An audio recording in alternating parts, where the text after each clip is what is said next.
দেখো প্রায় আমার কাটা হয়ে গেছে, আমি নামিয়ে নেবো।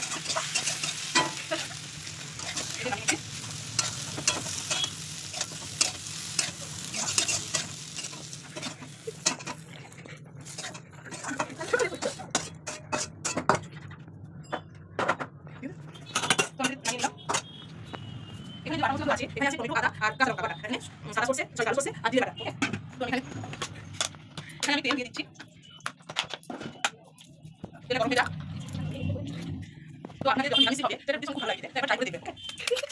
তো এখানে আমি কালো জিরে দিয়ে দিচ্ছি, দিয়ে দিলাম তেজপাতা ফোড়ন, দিয়ে দিলাম শুকনো লঙ্কা ফোড়ন।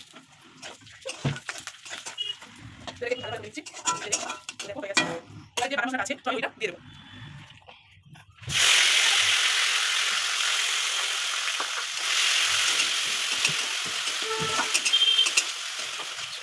তো এটাকে একটু দিয়ে দিচ্ছি।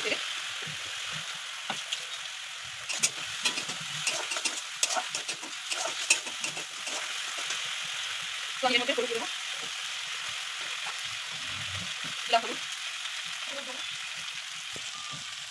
চামচ লবণ,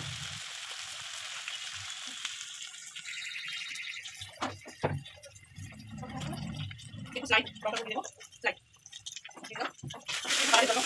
একটু ভালো হয়ে গেছে। তো এখানে আমার জিরে আর সরষে বাটা আছে, টমেটো দেবো। কম আছে রেখে মশলাটাকে ভালো করে মিশিয়ে নেবে। জল দিয়ে দিচ্ছি।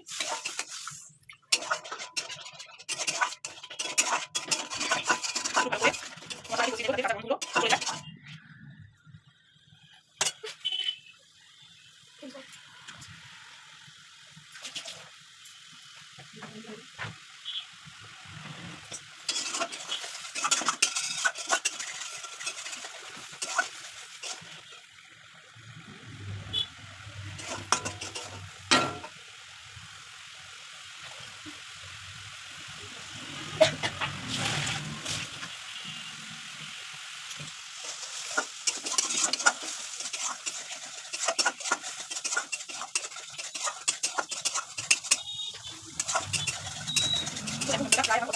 মশলাটা প্রায় আমার কষানো হয়ে গেছে। এবার আমি সবজিগুলো তুলে দেবো।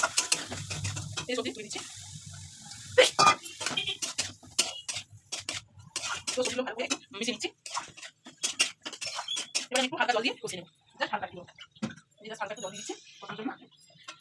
একটু হালকা জল দিয়ে দিচ্ছি, তারপরে একটু ভালো করে কষানো হয়ে যাবে।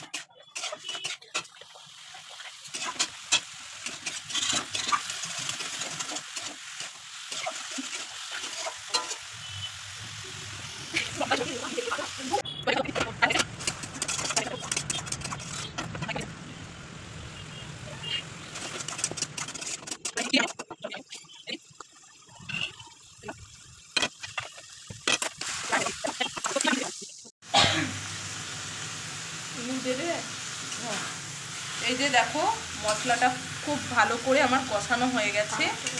কালারটা দেখো জাস্ট, তাই না? কালারটা খুব ভালো এসছে। তো চলো, কষানো হয়ে গেছে। এবারে আমি একটু জল দিয়ে দেবো, জাস্ট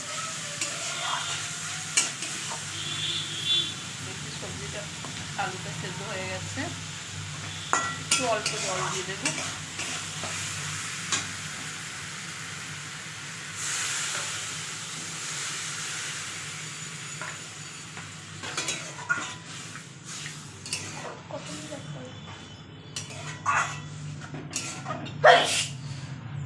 তো কিছুক্ষণ পর আমি ঢাকনাটা খুলে দেবো।